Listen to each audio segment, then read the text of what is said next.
Bismillahirrahmanirrahim. Assalamualaikum warahmatullahi wabarakatuh. Perkenalkan, saya Agustina Dilianti, mahasiswi semester 3 State Otista, Banten. Ya, kali ini saya mau berbagi tentang keresahan saya sebagai seorang calon pendidik, dan juga mungkin keresahan kita bersama adalah tentang etika anak zaman sekarang, gitu ya. Sebenarnya anak itu belajar etika dari mana sih? Yang pertama tentunya dari lingkungan keluarganya, yang kedua itu dari lingkungan formal atau dari sekolah, gitu. Dan yang ketiga adalah dari lingkungan masyarakat sekitar tempat dia tinggal, gitu ya, lingkungan pergaulan dia. Nah, kali ini yang kita mau bahas adalah tentang kenapa sih seorang guru itu harus memahami tentang konsep etika pendidikan.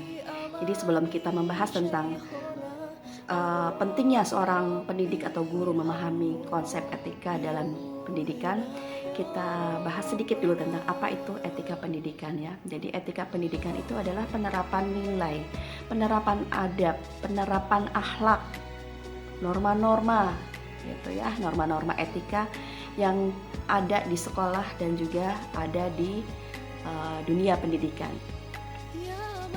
Etika bertalian erat dengan perilaku atau perbuatan, gitu, perbuatan manusia, perbuatan anak, gurunya, gitu ya. Baik itu perbuatan baik maupun perbuatan yang buruk.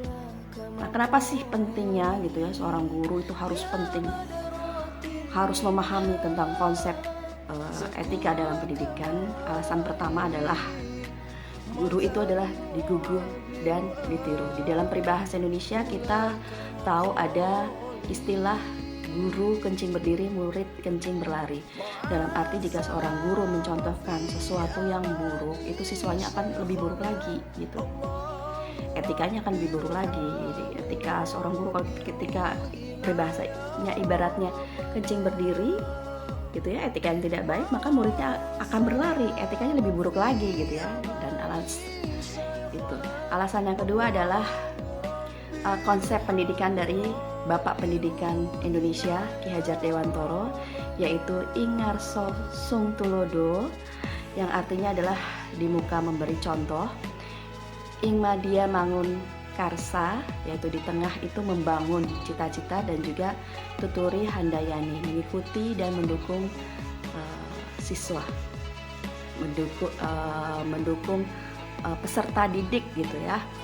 Jadi bagaimana jika kita seorang pendidik itu tidak paham tentang etika dalam dunia pendidikan, itu kita tidak akan bisa memberikan sebuah contoh yang baik. Kalau menurut Ki Hajar Dewantoro ini ya, tidak akan bisa memberikan contoh yang baik, tidak akan bisa membantu siswa kita membangun cita-citanya, dan juga tidak akan bisa mengikuti serta mendukung cita-cita anak didik kita untuk menjadi lebih sukses. Dan alasan yang ketiga, kenapa seorang pendidik itu harus paham tentang konsep etika, yaitu di pepatah Arab ada kalimat seperti ini: adab itu harus lebih tinggi daripada ilmu. Jadi artinya etika dan adab itu lebih penting. Adab dan akhlak itu lebih penting daripada ilmu. Bagi setiap orang, kepintaran setinggi apapun tidak akan ada artinya apabila seseorang tidak memiliki adab. Ilmu bisa menjadi berbahaya dan juga menjadi tidak berkah bagi pemiliknya dan orang lain karena tidak didampingi oleh adab. Nah, itulah 3 alasan kenapa menurut saya sebagai seorang pendidik, pentingnya seorang pendidik itu memahami tentang konsep etika dalam dunia pendidikan. Nah, teman-teman bisa kasih masukan, kasih saran, gitu ya, di bawah ini. Bisa silahkan komen di bawah untuk memberi masukan tentang barangkali ada tambahan, gitu, tentang pentingnya seorang pendidik memahami konsep pendidikan. Nah, silahkan. Terima kasih. Assalamualaikum warahmatullahi wabarakatuh.